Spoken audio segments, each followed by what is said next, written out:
अविनाशी देवता।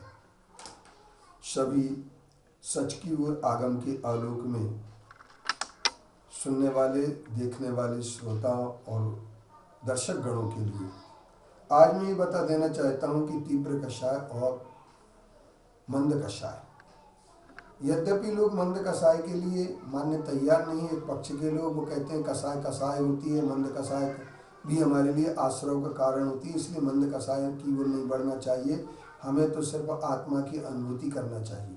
लेकिन आचार्यों ने एक बहुत अच्छी बात कही है, उस पर हमें विचार करना पड़ेगा, उसे चिंतन करना पड़ेगा। स्वामी कार्तिकेय प्रेक्षा की 90, 91, 92 गाथा यहाँ पर दृष्टव्य है। इसके अंतर्गत वो कहते हैं कि कर्मों के उदय से पाप और पुण्य होता है और सत और असत दो प्रकार के कर्म होते हैं जिनमें हमारे शुभ आश्रय और अशुभ आश्रय होते हैं। मंद कषाय से आश्रय जो होता है वह शुभ आश्रय होता है और तीव्र कषाय से अशुभ आश्रय होता है। मंद कषाय के अंतर्गत और तीव्र कषाय के अंतर्गत जिन कषायों का विवेचन किया गया उनमें कहा गया है कि अनंतानुबंधी, अप्रत्यख्यान और प्रत्यख्यान और संजुलन, ये 4 कषाय होती हैं। और अप्रत्यख्यान और अनंतानुबंधी तीव्र कषाय होती है, प्रत्यख्यान और संजुलन मंद कषाय होती है। तीव्र कषाय सहित योग से आश्रय होता है और उसे अशुभ आश्रय कहते हैं, और मंद कषाय सहित योग से होने वाले आश्रय को शुभ आश्रय कहते हैं।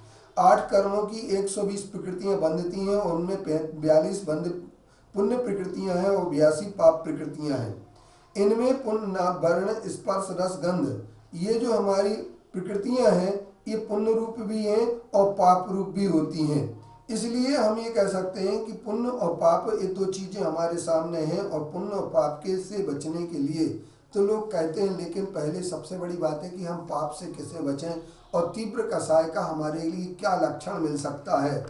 जैसे कि कहा गया है कृष्णनील कापोत लेश्याएँ जो होती हैं वो तीव्र कषाय की से युक्त होती हैं, और पीत पद्म शुक्ल लेश्या जो होती है मंद कषाय से युक्त होती है, और मंदतम कषाय जो होती है वो शुक्ल लेश्या में होती है।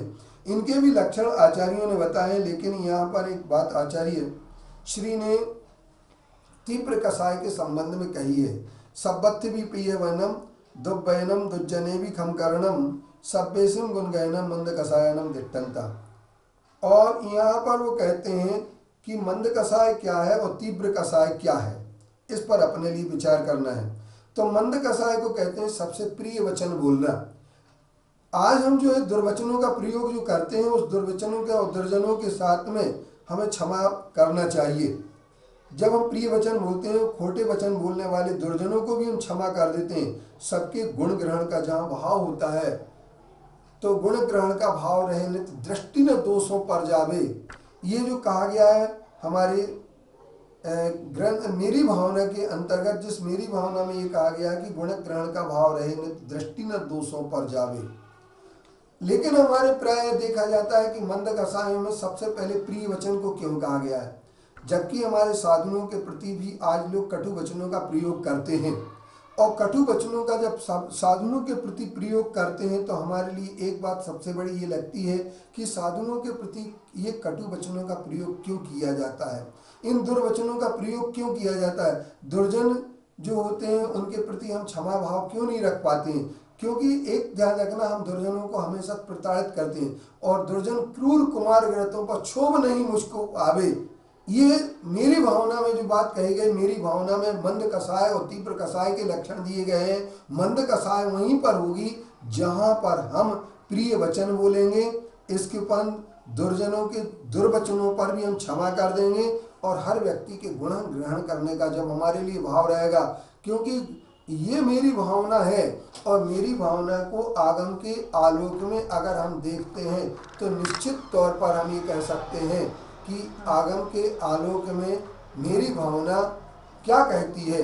तो मेरी भावना ये कहती है आगम के आलोक में कि हम जो है ना सचमुच में अपने जीवन में एक छोटी सी बात कर सकते हैं, वह यह है कि कर्म आ रहे हैं तो कर्मों को आने के लिए रोकना है, तो अशुभ कर्म हमारे रुक जाए और शुभ कर्म हमारे पास आ जाए, तभी जाकर के हम किसी भी प्रकार से अपने जीवन को बहुत पवित्र बना सकते हैं। इसलिए मंद कषाय करना बहुत आवश्यक होती है।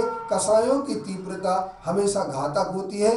तो हम अगले एपिसोड में आपको ये बताना चाहेंगे कि तीव्र कषाय के क्या लक्षण हैं और किस तरीके से तीव्र कषाय होती है। ओम शांति, ओम शांति।